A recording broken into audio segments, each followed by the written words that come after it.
Good morning. In this video, I will guide you how you can amend an order confirmation. So amend option is mainly used once you wish to make any changes in order confirmation which you have created earlier.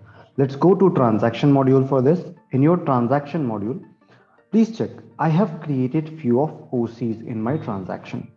So this is one of the OC which I have created. I wish to make a change into it, which is for Brilliant Engineering Private Limited. What I will do, I will open this OC.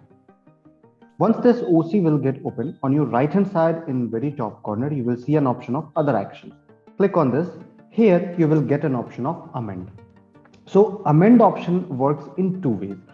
We have provided a direct amend option as well.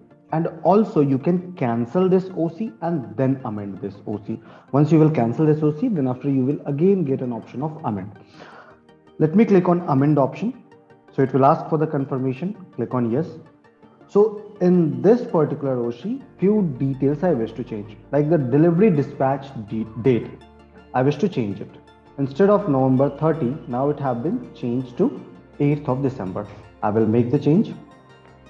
You can enter all the details here, like PO number, PO date. You can change the title as well. Here, the quantity have been changed. So instead of 180, now the buyer required 240 quantity. So I will make the changes. Now again it will give me an option to save as draft and save and send. I will click on save and send. Then this particular OC will get amended. This is the final set of the OC after amendment. You can see OC amendment date here and the changes which I changed, like the quantity 240 and the delivery dispatch date. It can be reflected here. I hope it helped you out. Have a good day ahead.